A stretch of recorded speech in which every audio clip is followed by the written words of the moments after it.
stream over to Facebook, so that might take her a hot sec. It failed the first time. We're trying a second time. It shows live streaming now to Okay. Facebook. You're good. Sometimes it says it fails when it doesn't really fail. Unsupported request. But Julie, are you seeing it on Facebook? Mhm. Okay. Sometimes Facebook's a little schizophrenic. I don't know. It says it's not doing it, but it's doing it. Okay. Whenever you're ready, Stace. Sure.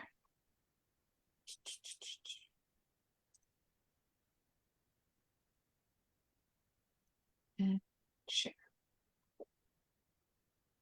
So welcome everybody to this. So we've changed some of the numbers here. This was supposed to be the end of the series, but we've decided to add a few more segments. So this is the third in a series yet to be determined in the total number.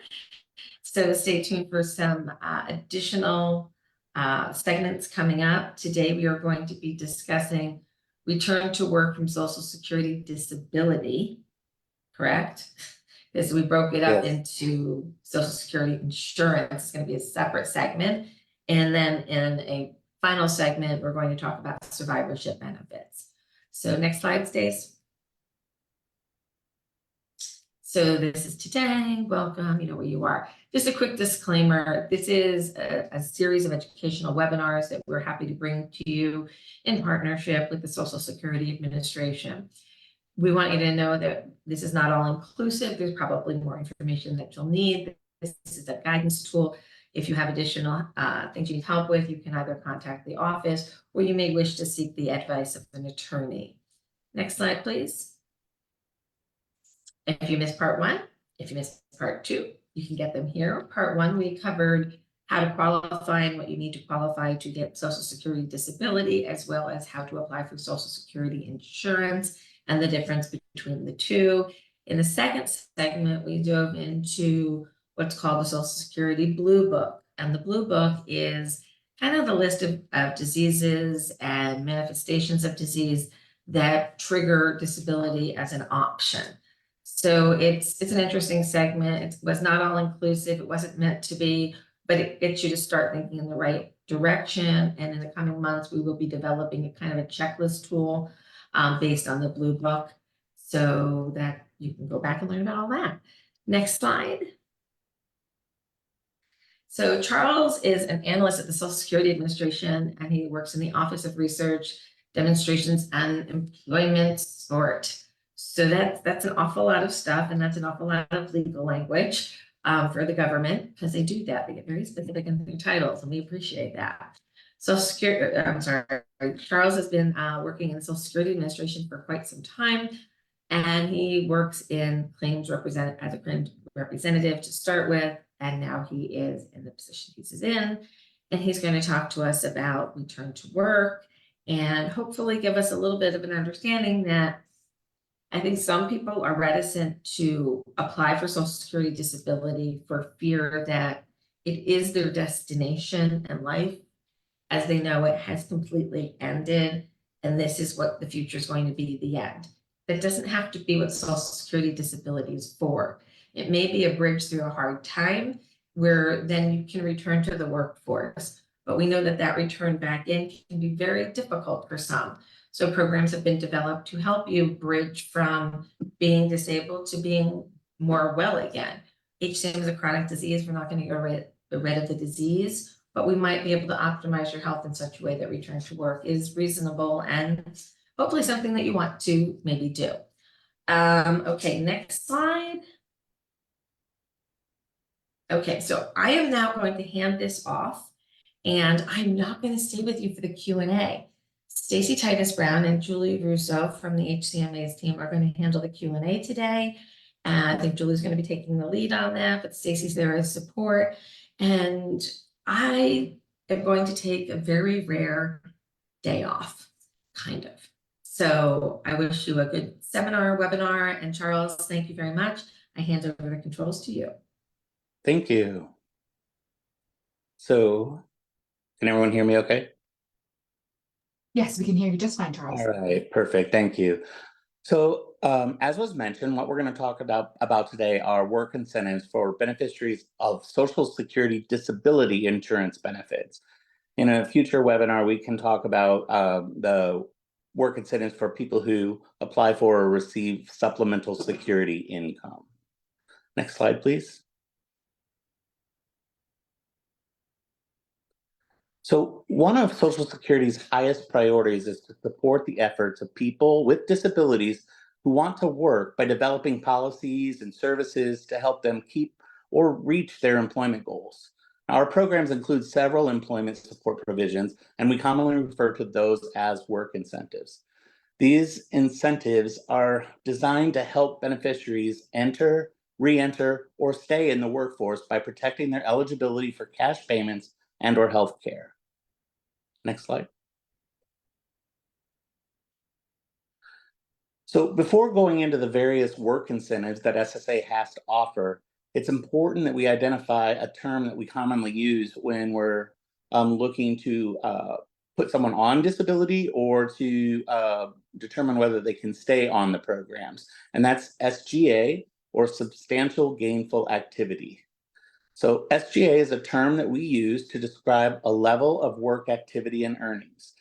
And for the most part, it's a monetary value that's decided by Congress every year. Usually goes up a little bit, not always, but usually it goes up a little bit every year. So if the impairment is anything other than blindness, if you have, and this is 2024's figure, as I said, it changes usually every year. Earnings in 2024 that average over $1,550 a month, generally, we would consider that demonstrates substantial gainful activity. And that is a gross figure before any deductions. The blind amount, the SGA for individuals with blindness, is $2,590. So next slide, please.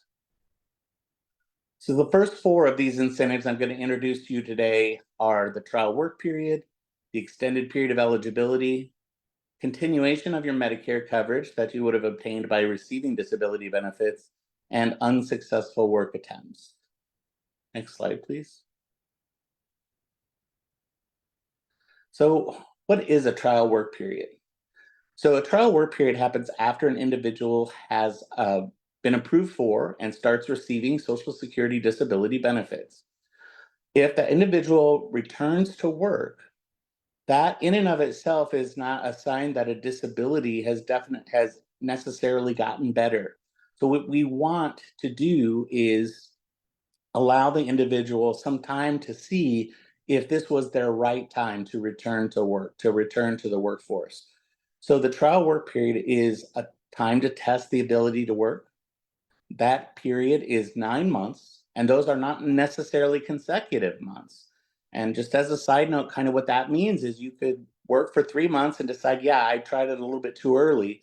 And then you still have 6 months left to do that at a later time. So by starting your trial work period, it's not going to run out in 9 consecutive months. If you're unable to continue working, we'll stop the trial work period where it's at and pick it up again when you're able to return to work. And adding to that, that has to be within a rolling 60-month period.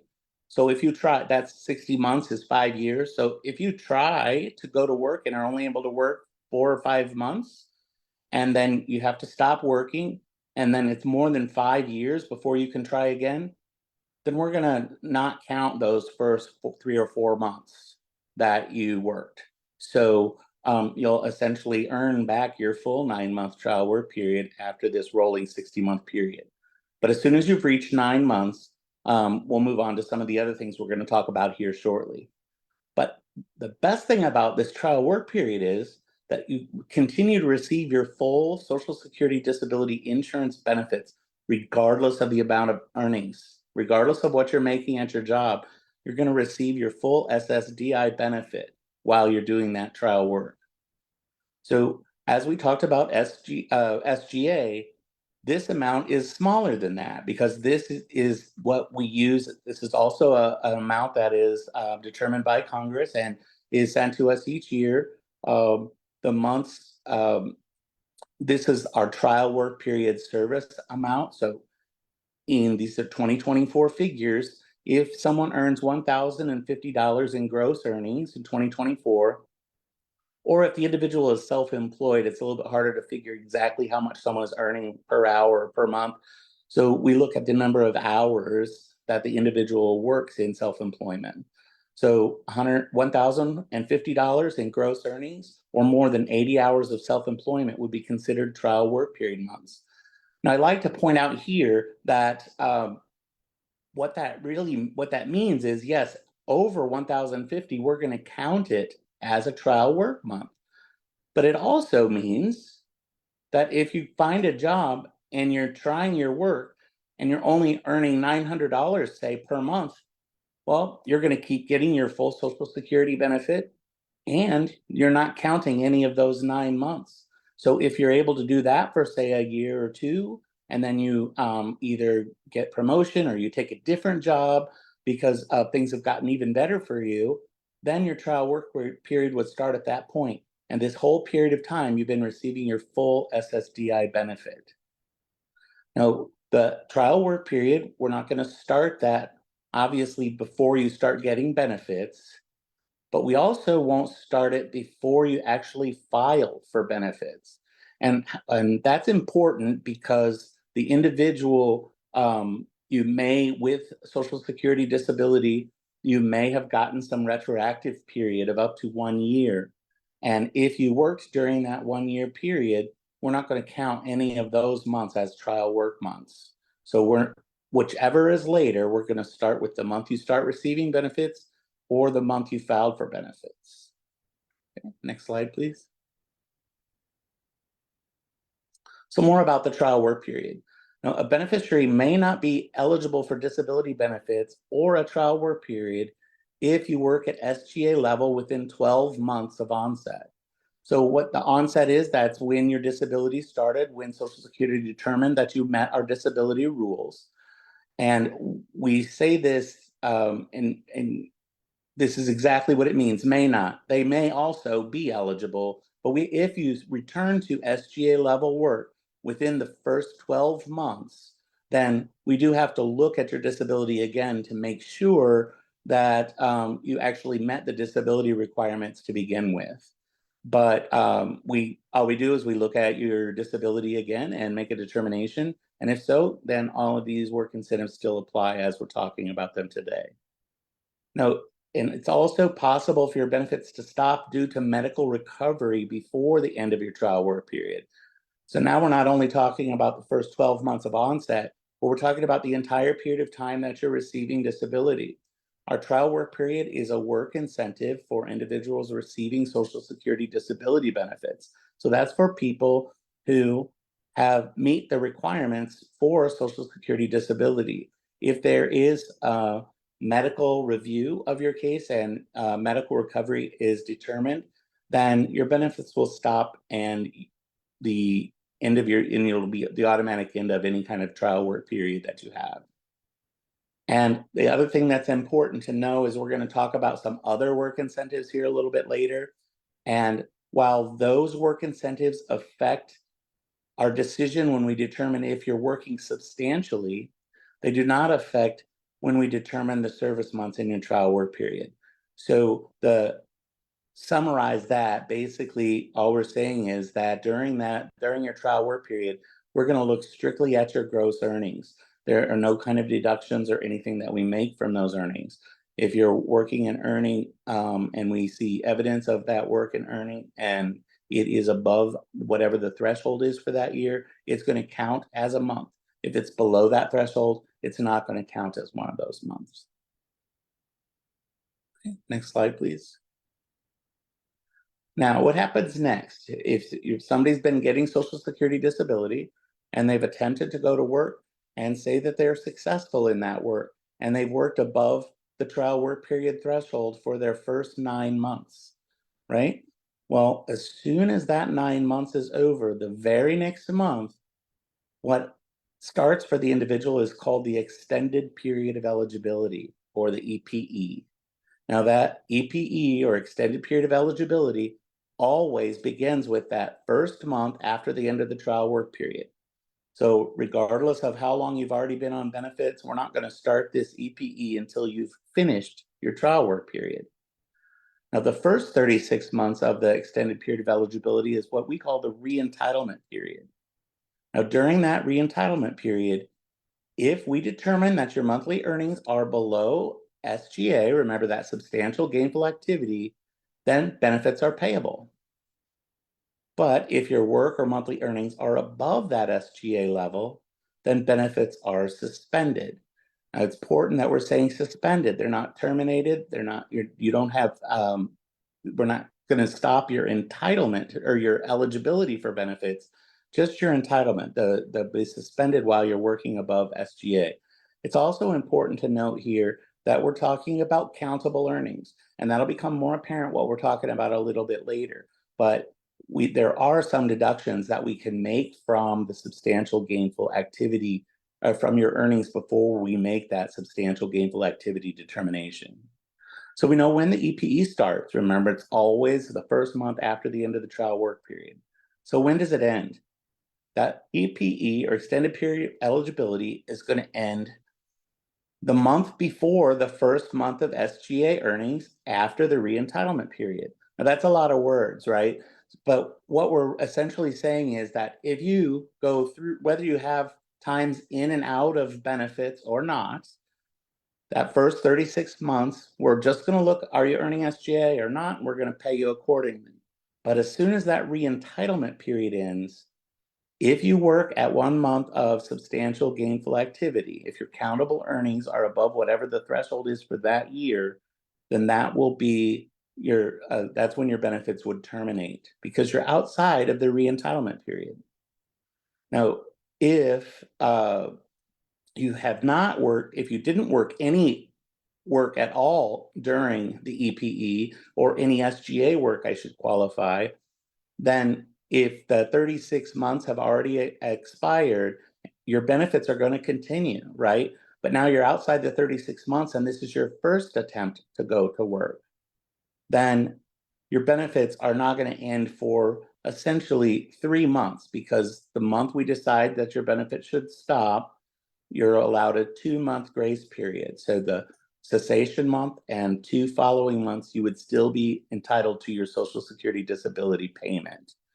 So remember, that's if you didn't do any work that was considered to be SGA during that 36-month entitlement period, and you begin to work after that 36-month period, then we would give you the cessation month of benefits and 2 additional months. And that's just a grace period really for you to adjust to the fact that you're not going to be having that extra income then. Okay, next slide, please. So the other things with the extended period of eligibility, if SGA cessation occurs within that first 36 months. Now, we kind of talked about it occurring after, right? So when and if, though, you do work at SGA level in that first 36 months, then that cessation month that we talked about will occur during the re-entitlement period. And you will still get the month of cessation and the 2 additional months, the grace period, right?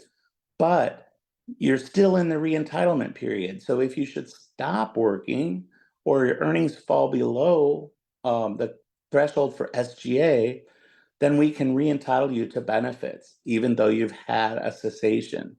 But then what happens is the first month in that situation, the first month after that re-entitlement period that you work at SGA, then your benefits would terminate with that month.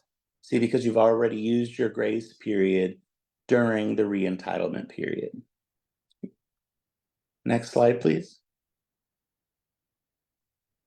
So another important work incentive that we have, one of the biggest barriers to returning to work for someone who has started to receive Social Security disability insurance benefits is that they've started to get Medicare, and that's Medicare coverage. And oftentimes the jobs that one gets are the jobs that one wants to return to try things out aren't work that necessarily provides health coverage. So people are afraid to try to go back to work if they're going to lose this Medicare coverage. So although that your cash benefits may cease due to work, continued health insurance is possible. Now, most beneficiaries who work are going to continue to receive at least 93 consecutive months of their Part A, which is hospitalization for Medicare, and Part B, which is like your doctors and doctors' services, and Part D, which is medication or prescription drugs. If you're enrolled in on both of those, then all of that can continue for at least 93 consecutive months. Okay, and that's 93 consecutive months after the trial work period, right? So the 93 months start the month after the last month of the trial work period, which we've already figured out is the beginning of your extended period of eligibility or the 36-month re-entitlement period. So my point to point out those two numbers is that your Medicare can continue for a long time after your actual benefits have been terminated. Now, to qualify, the beneficiary must have already been getting Medicare before their earnings cause their benefits to terminate, and they must be working at the SGA level, but not medically improved. So that could mean that someone is working at SGA in spite of the disability that they have. So if you still meet our disability requirements, however, you're working, the amount you're earning while working prevents you from receiving cash benefits, we can still qualify you for Medicare and both parts of the additional Medicare, provided that you've not medically improved. And that's also provided you want it, right? The job you got might have given you the option to take coverage, and you might choose to do that instead. So this is just a benefit that we offer, but isn't necessary, isn't mandatory. So, but we wanted to do this as to kind of eliminate that barrier. You know, people could say, I could probably, if I'm working, I could probably live without the extra money that I'm getting, but I don't think I could afford if something catastrophic happened to me. Well, we're going to continue your Medicare for a period of time. Okay, next slide, please. So we also talked about unsuccessful work attempts. We may not count short periods of work when we determine if someone is eligible for benefits, or if we are looking to see if their work is at the SGA level. So we refer to these short periods as unsuccessful work attempts, or UWA. So what is it? An unsuccessful work attempt is an effort to do work in employment or self-employment, which you have to stop or reduce to below the SGA level within 6 months or less because of your impairment, or because something that your employer was doing for you, some sort of special condition related to your impairment, has stopped. If they've removed that special condition that allowed you to work. And the unsuccessful work attempts, remember we talked about the cessation month, that's your first month of SGA, substantial gainful activity. After the end of the trial work period is going to be your cessation month. After that happens, we don't apply the unsuccessful work attempts anymore. So you might think, well, then what good is it for me? Well, remember we said that your benefits would cease if we determine you to be SGA, right? But what if you try to go to work at the SGA level? Now you've not been determined to have ever worked SGA before, and you're going to take a job that's clearly SGA, right? At clearly substantial gainful activity, you're earning a lot of money at it. And after 3 months, you just can't do it anymore and you have to stop. Well, based on what I've already told you, that would have meant that your benefits would terminate if you're outside of the 36 months, or they would be suspended if you're within the 36 months. But what it means to an individual prior to having a cessation month is we could disregard that temp altogether and say, yeah, it was SGA, but it was only 3 months, and they had to stop because of their impairment or because their employers stopped giving them, special conditions. So even though you had a period of time where you worked at substantial gainful activity, we can disregard that altogether, which means your benefits continue. Okay, next slide, please. So I was promising that we had even more work incentives for Social Security disability insurance, and those are subsidies and special conditions, impairment-related work expenses, our Ticket to Work program, Section 301 payment continuation, and the expedited reinstatement program. And I'm going to go into each one of these in just a little bit of detail so you can understand what we're talking about. Next slide, please. So sometimes having extra support on the job may result in Social Security not counting part of one's earnings when we decide if the work they are doing demonstrates SGA. These incentives are called subsidies and special conditions. So what is a subsidy? A subsidy is support provided by an employer that may result in receiving more pay than the actual value of the services performed. So to put that out in a little bit different terminology, we would talk to an employer, say that an individual has to have a job coach, or an individual who has a certain disability is allowed to have more breaks than someone else doing the same job description and earning the same amount of money. Because of their disability, their employer allows them extra paid breaks. We only going to count any income that is directly related to the services you perform. So we might determine that based on that individual who's getting these extra breaks, that they're really only working about 90% of the time, because in a week's time, they get enough extra breaks to account for 10% of their whole time they're there. So we're only going to count 90% of their earnings, and that would be a 10% subsidy provided by the employer. So what are special conditions? Special conditions refers to support and on-the-job assistance that could be provided by your employer or by someone other than employer, like a vocational rehabilitation agency. So a lot of times these are what I refer to as a job coach.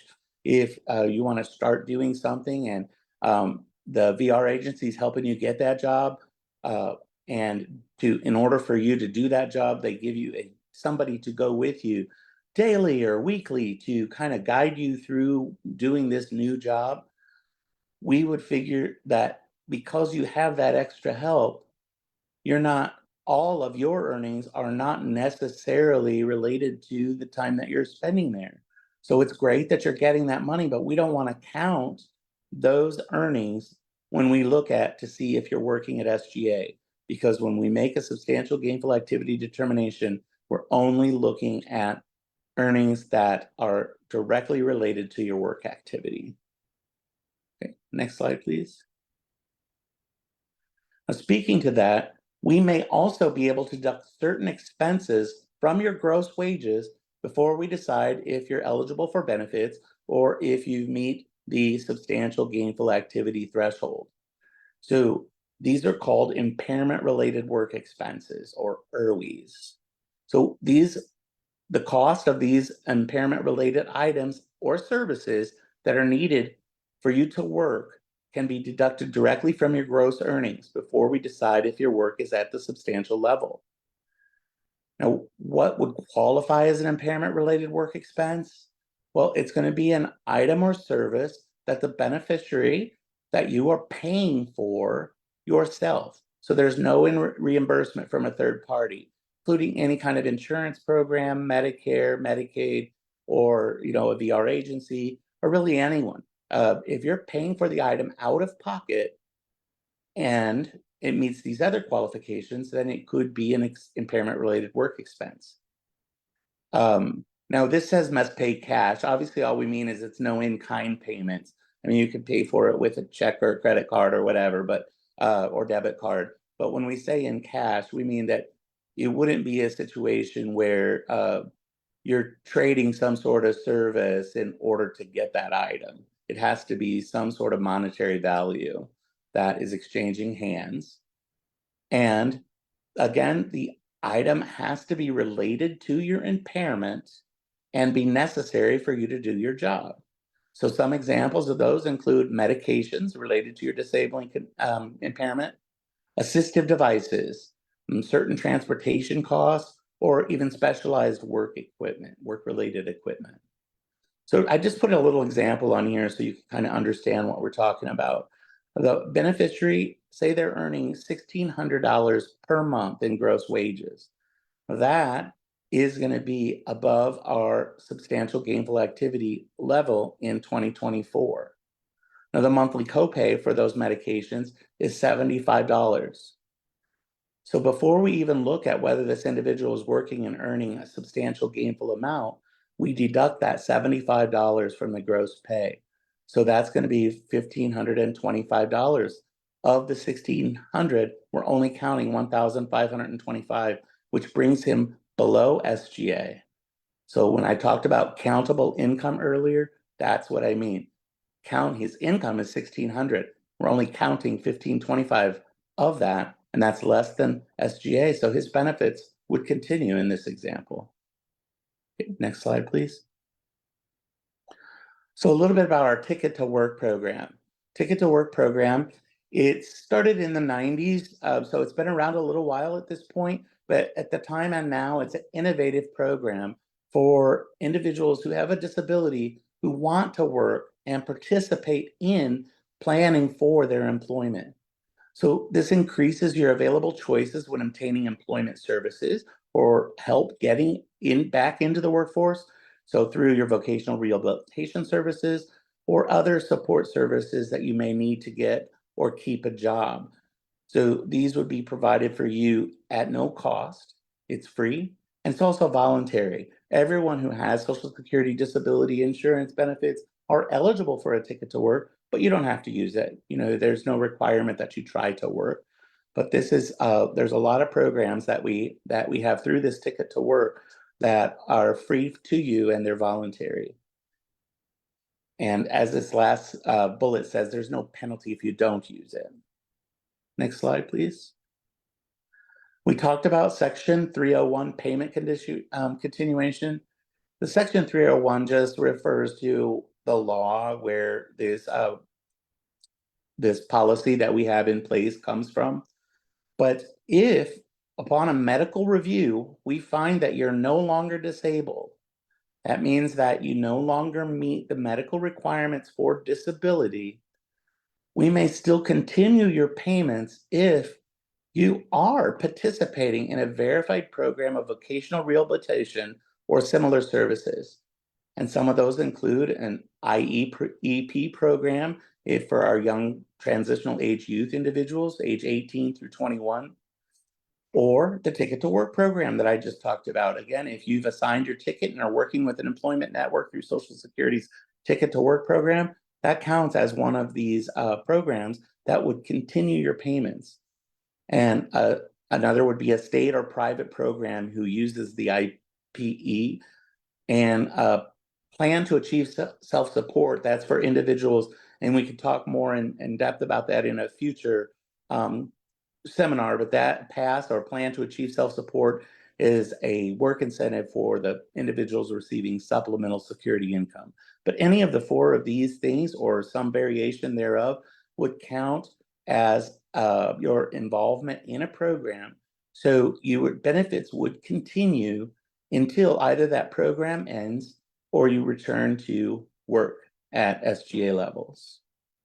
Okay, next slide, please. So what happens after the end of your extended period of eligibility and we've applied all the work incentives that we can, and we still determine that your earnings are at above SGA, you're outside of your re-entitlement period, and we're going to terminate your benefits.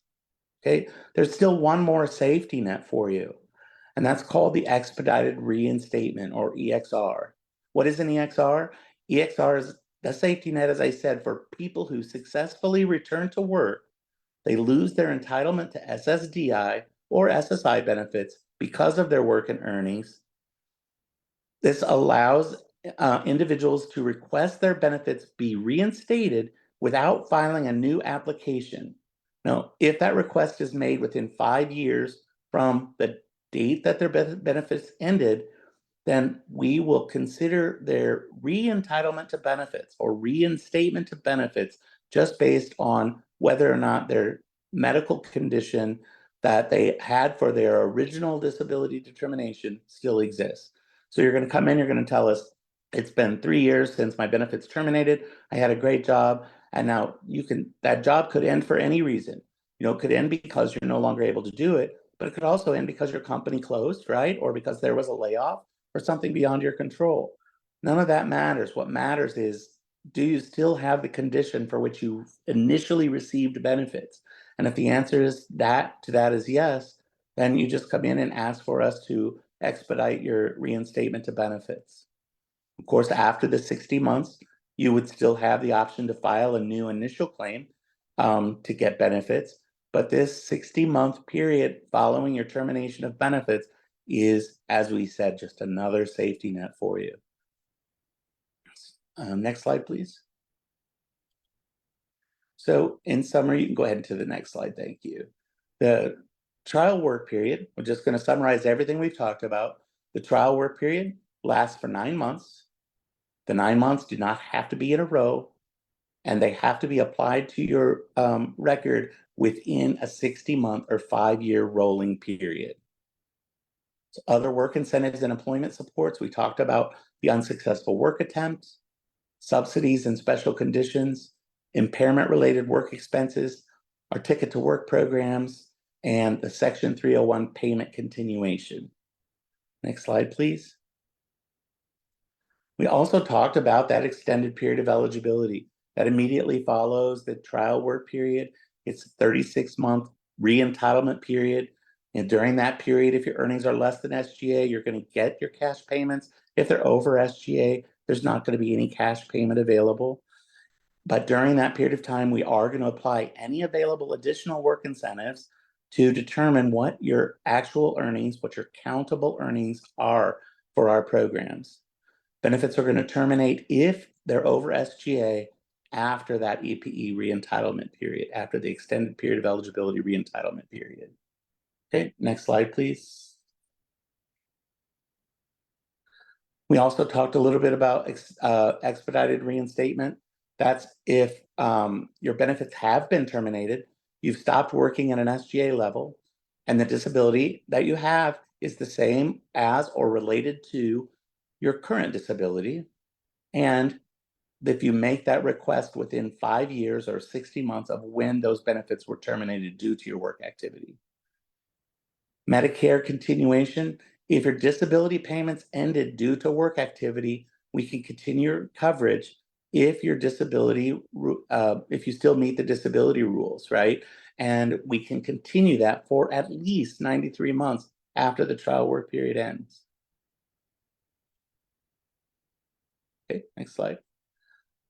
I just wanted to leave you with basically the Work Incentives Bible, right? It's our best guide to work incentives. It's called the Red Book. I have the link there for you. You can go and look at it online. You could even print a PDF version of it if you wanted to. But the Red Book is a guide to work incentives and employment supports for people who have a disability under the Social Security Disability Insurance. That's what we talked about today. But it also has all of the work incentives for our supplemental security income programs. So thanks for having me today. And I don't know how much time we have left, but I'm willing to entertain any questions you guys have. Thank you so much, Charles. We have a couple of questions here. The first question is, how do SSDI benefit recipients who do a trial work period in which they're self-employed report their hours? If you're self-employed and you're referring to like whether you've worked at least 80 hours, right? Yep, we're going to take your you would log them in. It's going to be based on evidence you provide to us. So it's it is kind of a there. Now keep in mind that you also have that monetary amount as well. So if you're only working 4 hours a month but you're earning $3,000, it's above it's above the trial work period amount threshold. So you still wouldn't be eligible. That would still count as a trial work period month, even if you're only working like 4 hours. But some people, depending upon the type of business that they're in, may work and earn benefits, or I'm sorry, work and earn money at self-employment, and because of their expenses or whatever, they're working 150 hours and they're only making $500. Well, the 150 hours that that person is working is representative of a service month. So that's when we account it. But as to the direct answer to your question, we're going to look at what your business is and how you keep your records, and you're going to provide that information to us. How many hours did you work this month? You're going to let us know. Is it possible that one person had received information from a Social Security office that, let's say, that they were just told that they would look at their tax returns to find out how much they've actually worked? How would they know, let's see, if they started a work period or have started averaging SGA, are they looking at just the tax returns? No, the tax returns we would use that as opposed to like a W-2 from a job that you get or a pay stub, because you For don't self-employed. necessarily have those things for self-employment, right? So we're going to look at the tax return to determine what your actual earnings were.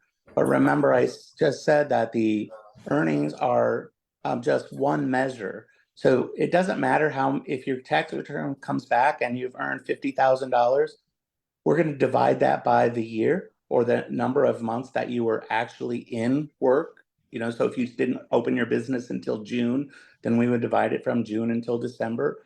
But if the amount that divides out to is more than the trial work period threshold, it doesn't matter how many hours you worked, it's going to count as a month. But if it's less than that, then there's a form called the form number is SSA 820, but that's a work activity development form for self-employed individuals. And we would send that form out, and that form gives you information on how to report the number of hours that you've worked to us. Perfect, perfect. What types of vocations does the Ticket to Work program prepare people for?